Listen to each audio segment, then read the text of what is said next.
Thank you, Dan. How do you say thank you to a veteran? There are so many ways. We've already done several of them today. We're here.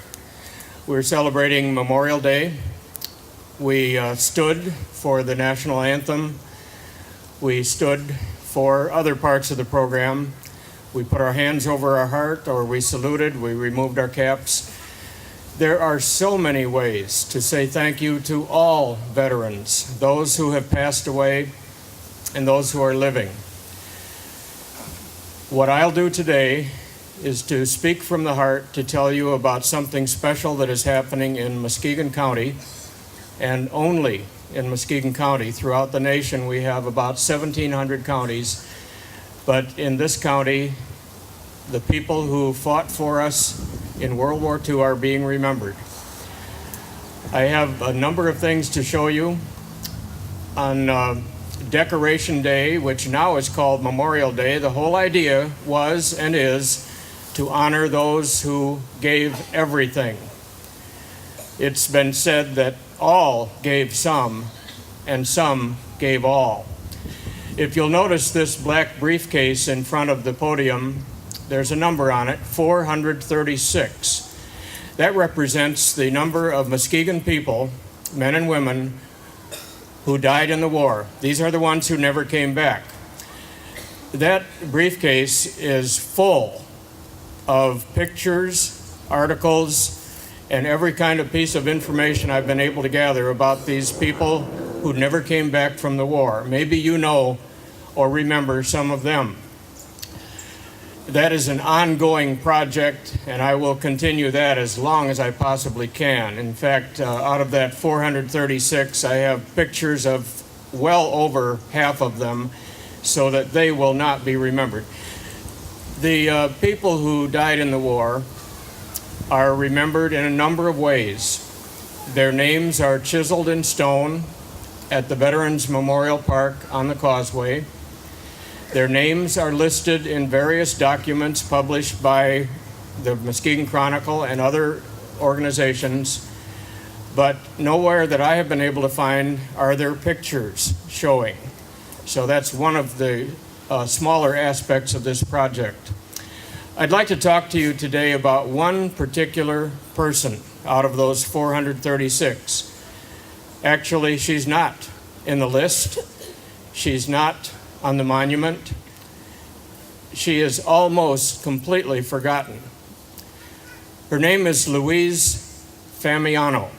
If you look at today's Muskegon Chronicle on page 3, you will be able to read everything that we know about her, which is not very much, except she was killed in Belgium during the Battle of the Bulge.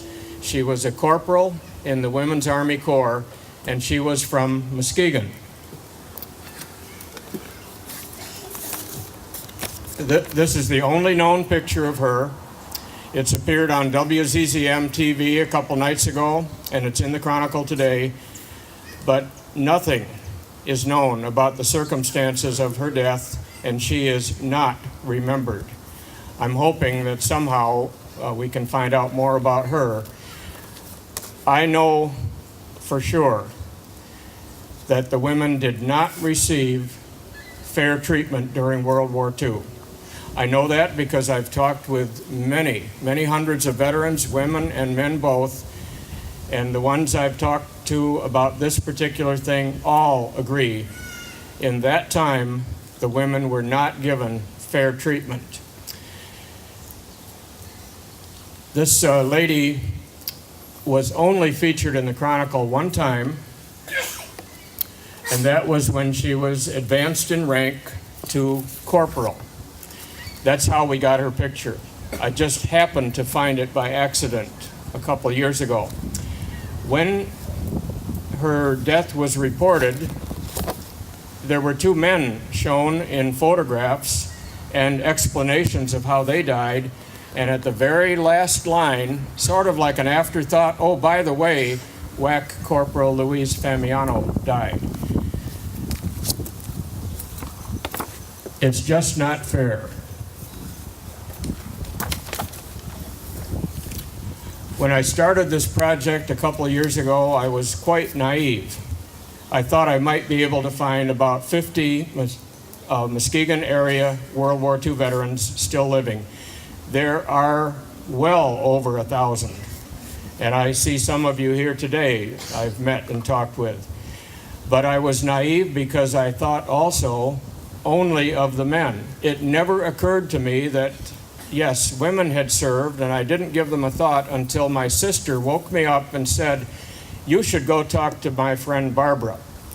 She was an Army nurse during the war, and that was the beginning.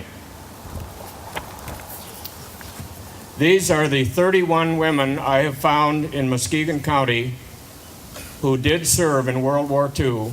20 of them are still living, and I've had the privilege of meeting each one of these people in their homes or in a nursing home and talk to them and listen to them, and they have stories to tell. Every one of these 31 women were quietly going about the last years of their lives in anonymity until I started poking and prodding.